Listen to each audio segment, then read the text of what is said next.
ಮಾದಿಗ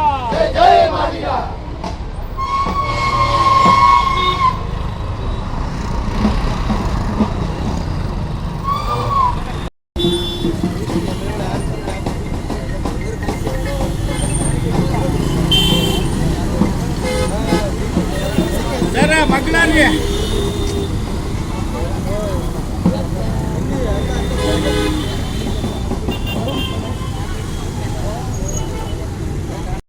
ಜಗಜ್ಯೋತಿ ಬಸವಣ್ಣನವರಿಗೆ ಜಗಜ್ಯೋತಿ ಬಸವಣ್ಣನವರಿಗೆ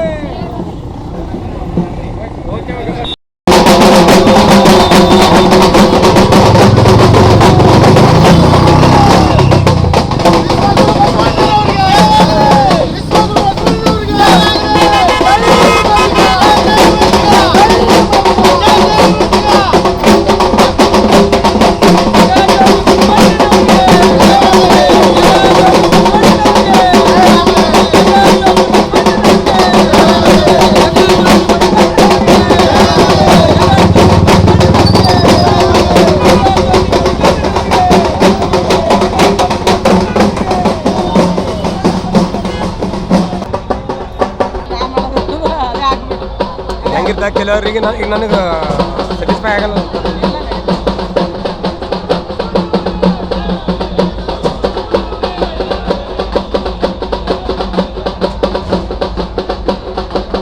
ಸಮಸ್ತ ನಾಡಿನ ಜನತೆಗೆ ವಿಶ್ವಗುರು ಅಣ್ಣ ಬಸವಣ್ಣನವರ ಜಯಂತಿಯ ಶುಭಾಶಯಗಳನ್ನು ತಿಳಿಸುತ್ತಾ, ಏನು 12ನೇ ಶತಮಾನದಲ್ಲಿ ಅಣ್ಣ ಬಸವಣ್ಣನವರು ಎಲ್ಲ ಜಾತಿಯನ್ನು ಒಳಗೊಂಡು ಏನು ಸರ್ವರಿಗೂ ಕೂಡ ಸಮನಾಗಿರ್ತಕ್ಕಂಥ ಸಮಪಾಲು ಸಮಬಾಳು ಏನು ಡಾಕ್ಟರ್ ಬಾಬಾ ಸಾಹೇಬ್ ಅಂಬೇಡ್ಕರ್ ಅವರ ಏನು ಕನಸಾಗಿತ್ತು, ಈಗಿನ ಕನಸು, ಆ ಈಗಿನ ಕನಸೇ ಅಂದಿನ 12ನೇ ಶತಮಾನದಲ್ಲಿ ಸರ್ವ ಜಾತಿಗೂ ಕೂಡ ಸರ್ವ ಸಮನಾಗಿರ್ತಕ್ಕಂಥ ಸಮಪಾಲು ಸಮಬಾಳು ಸಿಗಬೇಕು ಅಂತಕ್ಕಂಥ ಒಂದು ಸದುದ್ದೇಶದಿಂದ ಅಂದಿನ ಕಾಲದಲ್ಲಿ ಏನು ಕುಲಕ್ಕೊಬ್ಬರಿಗೆ ಶರಣರನ್ನು ಮಾಡುವ ಮುಖಾಂತರ ಒಂದು ಪಾರ್ಲಿಮೆಂಟನ್ನೇ ಹುಟ್ಟು ಹಾಕಿರ್ತಕ್ಕಂಥ ಅನುಭವ ಮಂಟಪದಲ್ಲಿ ಏನು ಅಣ್ಣ ಬಸವಣ್ಣನವರು ಏನು ಕನಸು ಕಂಡಿದ್ರು, ಆ ಕನಸಿನ ಕಡೆಗೆ ನಾವೆಲ್ಲರೂ ಕೂಡ ಈ ನಾಡಿನ ಸಮಸ್ತ ಜನರು ನಾವೆಲ್ಲರೂ ಕೂಡ ಅವರಾಗಿರ್ಬೋದು, ಅಣ್ಣ ಬಸವಣ್ಣನವರಾಗಿರ್ಬೋದು, ಡಾಕ್ಟರ್ ಬಾಬಾ ಸಾಹೇಬ್ ಅಂಬೇಡ್ಕರ್ ಆಗಿರ್ಬೋದು, ನಮ್ಮ ಶಿವಶರಣ ಮಾದಾರ ಚೆನ್ನಯ್ಯನಾಗಿರ್ಬೋದು, ಹೀಗೆ ಎಲ್ಲ ಜಾತಿ ಜನಾಂಗದ ಗುರುಗಳು ಏನು ಕನಸು ಕಂಡಿದ್ರು,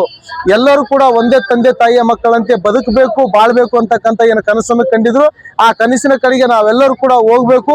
ಅವ್ರು ಕಂಡಂತ ಕನಸನ್ನು ನಾವೆಲ್ಲರೂ ಕೂಡ ನನಸು ಮಾಡುವಂತ ನಿಟ್ಟಿನಲ್ಲಿ ಬದುಕಬೇಕು ಬಾಳ್ಬೇಕು ಅಂತಕ್ಕಂಥ ಮಾತನ್ನ ಈ ಸಂದರ್ಭದಲ್ಲಿ ಹೇಳಕ್ ಇಷ್ಟಪಡ್ತೀನಿ.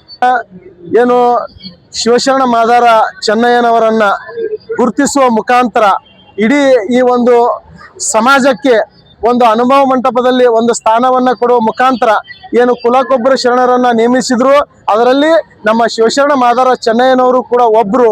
ಅವರನ್ನ ಗುರುತಿಸುವ ಮುಖಾಂತರ ಇಡೀ ಸಮಾಜ ಇದು ಒಂದು ಮಾನವ ಕುಲಕ್ಕೆ ಒಂದು ಪರಿಚಯಿಸ ಮಾಡಿಕೊಟ್ಟಿರ್ತಕ್ಕಂಥ ಒಂದು ಕೀರ್ತಿ ಯಾರಿಗಾದ್ರೂ ಸಲ್ತದಪ್ಪ ಅಂತ ಹೇಳಿದ್ರೆ ಅದು ವಿಶ್ವಗುರು ಅಣ್ಣ ಬಸವಣ್ಣನವರಿಗೆ ಸಲ್ತದ.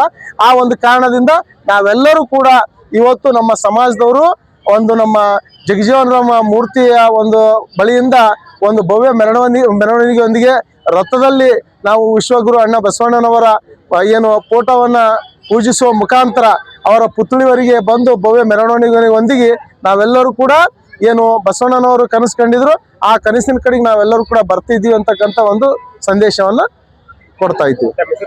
ಲಿಂಗರಾಜ್ ತಾರ್ಫಲ್. ಇಂದು ವಿಶ್ವಗುರು ಜಗಜ್ಯೋತಿ ಬಸವಣ್ಣನವರ 893ನೇ ಜಯಂತ್ಯೋತ್ಸವದ ಮೊದಲನೇದಾಗಿ ಆರ್ಥಿಕ ಶುಭಾಶಯಗಳನ್ನು ಹೇಳುತ್ತಾ, ವಿಶ್ವಗುರುವಂತೆ ಸುಭಾಷಿಯಾಗಿರುವಂಥ ನಮ್ಮ ಬಸವಣ್ಣನವರು ಇಡೀ ವಿಶ್ವದಲ್ಲಿ ಭಾರತದಲ್ಲಿ ಜಾತಿ ವ್ಯವಸ್ಥೆಯನ್ನು ಒಂದೇ ಸಮನತೆಯಲ್ಲಿ ತೆಗೆದುಕೊಡುತ್ತ ಏಕೈಕ ಒಬ್ಬ ವಚನಕಾರ ಮತ್ತು ಗುರು ಅಂತ ಹೇಳ್ಬೇಕಾದ್ರೆ ಅದು ವಿಶ್ವಗುರು ಬಸವಣ್ಣನವರು ಅಂತ ಇವತ್ತಿನಿಂದ ಹೇಳಬೇಕಾಗ್ತದೆ.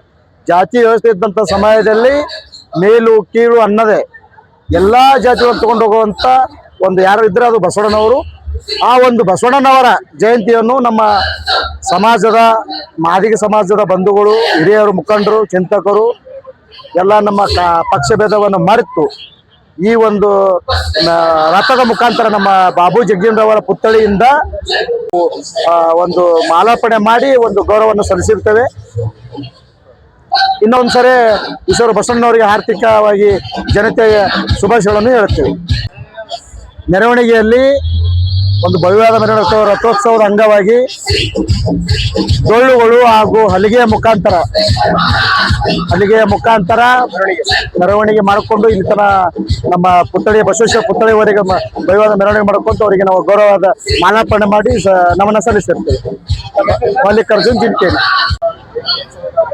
ಜಗತ್ತು ಕಂಡ ಒಂದು ದಿವ್ಯ ತಾರೆ ಇವತ್ತು ಜನ್ಮವಾದಂಥ ದಿನ ಅಂತ ಹೇಳ್ಬೇಕಾಗ್ತದ.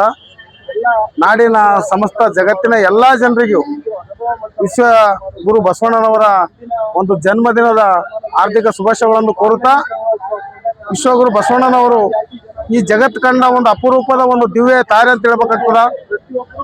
12ನೇ ಶತಮಾನದಲ್ಲಿ ಅವರು ಆ ಒಂದು ಜಾತಿ ಭೇದಗಳನ್ನು ತುಂಬಿರ್ತಕ್ಕಂಥ ಒಂದು ಕಾಲದಲ್ಲಿ ಏನು ಸಮಾನತೆಯನ್ನು ಸಾರವನ್ನು ಸಾರಿದರ ನಾವೆಲ್ಲ ಶ್ಲಾಘನೆ ಪಡಬೇಕಾಗ್ತದ. ಈ ಜಗತ್ತಿನಲ್ಲಿ ಮೊದಲ ಬಾರಿಗೆ ಪಾರ್ಲಿಮೆಂಟ್ ಮಾಡಿದಂತ ಒಂದು ಮಹಾನುಭಾವ ಮತ್ತು ಸಾಮಾಜಿಕ ಒಂದು ನ್ಯಾಯದ ಒಂದು ಹರಿಕಾರ ವಿಶ್ವಗುರು ಬಸವಣ್ಣ ಅಂತ ಹೇಳ್ಬೇಕಾಗ್ತದ. ಎಲ್ಲ ಭಾರತದಂತ ದೇಶದಲ್ಲದೆ ವಿಶ್ವದಂತ ಈ ಒಂದು ಬಸವಣ್ಣನವರ ಒಂದು ಜಯಂತಿಯನ್ನು ಅದ್ದೂರಿಯಾಗಿ ಆಚರಿಸ್ತಾರ. ಮತ್ತು ವಿಶೇಷವಾಗಿ ಕಲಬುರಗಿಯಲ್ಲಿ ಬಸವಣ್ಣನ ಜಯಂತಿಯನ್ನು ಬಹಳ ಅದ್ದೂರಿಯಿಂದ ಒಂದು ಮೆರವಣಿಗೆ ಆಗಿರ್ಬೋದು, ಒಂದು ಅನ್ನದಾನ ಇಟ್ಕೊಂಡು ರಕ್ತದಾನ ಎಲ್ಲ ಒಂದು ಬಡವ ಬಗ್ಗರಿಗೆ ಒಂದು ಯಾವ್ದಾರ ಒಂದು ಸಣ್ಣ ಪುಟ್ಟ ಸವಲತ್ತುಗಳು ನೀಡುವ ಮುಖಾಂತರ ಈ ಒಂದು ಜಯಂತಿಯನ್ನು ಆಚರಣೆ ಮಾಡಲಾಗ್ತದೆ. ವಿಶ್ವಗುರು ಬಸವಣ್ಣನವರು ಏನು ವಚನ ಸಾಹಿತ್ಯನ ನೀಡಿದ್ದಾರೆ, ಜಗತ್ತಿನ ಎಲ್ಲಾ ಜನರು ಆ ವಚನ ಸಾಹಿತ್ಯ ಒಂದು ಅರ್ಥ ಮಾಡಿಕೊಂಡು ಅವರ ಹಾದಿಯಲ್ಲಿ ಅವರ ಒಂದು ನಡೆಯಬೇಕು. ಮತ್ತು ಈ ಜಾತಿ ಭೇದದ ಒಂದು ಏನು ಮೇಲು ಕೀಳೇನಿದೆ ಅದನ್ನು ಸರಿಸಮಾನವಾಗಿ ಎಲ್ಲರೂ ಸಮಾಜದಲ್ಲಿ ಎಲ್ಲರೂ ಮನುಷ್ಯರಂತೆ ಸರಿಸಮಾನವಾಗಿ ಬದುಕಬೇಕಂತ ಒಂದು ಏನು ಹೇಳಿಕೆ ಕೊಟ್ಟಿದಾರ. ಆ ಹೇಳಿಕೆ ಮುಖಾಂತರ ಮತ್ತು ಎಲ್ಲ ವಿಶ್ವಗುರು ಸುಖಿನೋ ಭವಂತನ ಒಂದು ಅವರು ಹೊರಡಿತ್ತು. ಆ ಒಂದು ವಚನ ಎಲ್ಲರೂ ಅನುಸರಿಸಬೇಕು. ಯಾರು ಮೇಲಲ್ಲ, ಯಾರು ಕೀಳಲ್ಲ, ಎಲ್ಲರೂ ಒಂದು ಸರಿಸಮಾನವಾಗಿ ಸಾಮಾಜಿಕ ಸಾಮರಸ್ಯ ಜೀವನ ಬಾಳಬೇಕಂತ ಅನ್ನೋ ಅವರ ಒಂದು ಆಶಯ ಆಗಿತ್ತು. ಅವರ ವಚನ ಸಾಹಿತ್ಯವನ್ನು ನಾವು ಅಳವಡಿಸಿಕೊಂಡು ಇವತ್ತಿನ ದಿನ ನಾವು ಅವರ ಹಾದಿಯಲ್ಲಿ ನಡಿಬೇಕಂತೇಳಿ ಸಮಸ್ತ ನಾಡಿಗ ಜನರಲ್ಲಿ ನಮ್ಮೊಂದು ವಿನಂತಿ ಮಾಡಿಕೊಳ್ತೇನೆ. ಜೈ ವಿಶ್ವಗುರು ಬಸವಣ್ಣ. ರಮೇಶ್ ಎಚ್ ವಾಡ್ಯಾಕ.